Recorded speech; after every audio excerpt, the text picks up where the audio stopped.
আসসালামু আলাইকুম, সকলকে তিতামস এডুকেশনের পক্ষ থেকে স্বাগতম জানাচ্ছি। আমি আপনাদের সাথে আছি আলফারা তিতম, শিক্ষার্থী, ঢাকা বিশ্ববিদ্যালয়। চলুন আজকে একটা খুবই গুরুত্বপূর্ণ এবং আমাদের বহুল প্রচলিত ভুল করে থাকি, অর্থাৎ ছোটবেলা থেকে আমরা ভুল জেনে এসেছি, ইভেন আমিও ভুল জানতাম। চলুন আমরা ব্যাপারটি সঠিক করে নেই। আমরা যদি বলি এখানে এই টোটাল সেন্টেন্সে অর্থাৎ ফুল সেন্টেন্সে কোনটা সাবজেক্ট, কোনটা ভার্ব আর হচ্ছে কোনটা অবজেক্ট, আমরা যদি বলি তাহলে সচরাচর বলে ফেলি যে আই হচ্ছে সাবজেক্ট এন্ড এম হচ্ছে ভার্ব এন্ড স্টুডেন্ট হচ্ছে অবজেক্ট।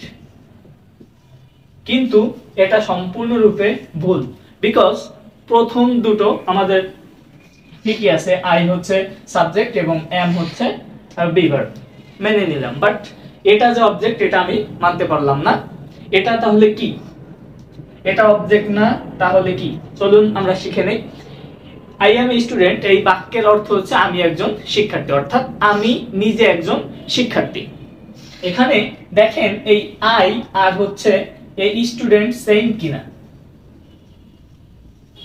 আই আর হচ্ছে এই স্টুডেন্ট, অর্থাৎ আমি নিজেই হচ্ছে একজন স্টুডেন্ট। তাহলে আই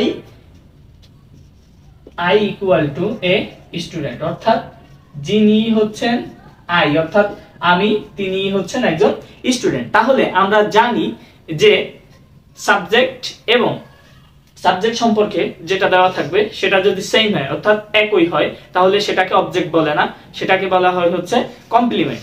অর্থাৎ এই স্টুডেন্ট হচ্ছে একটা কমপ্লিমেন্ট, এই স্টুডেন্ট হচ্ছে একটা কমপ্লিমেন্ট। এবং এই স্টুডেন্ট এটার আরেকটু গভীরে গেলে এটা হচ্ছে নাউন কমপ্লিমেন্ট।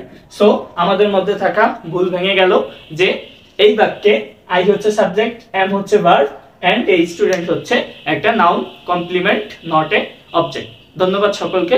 তিতামস এডুকেয়ারের সঙ্গেই থাকবেন। কোর্সে ভর্তি হওয়ার জন্য যোগাযোগ করবেন 0130986239 নম্বরে, অথবা আমাদের পেজে ইনবক্স করুন। আসসালামু আলাইকুম।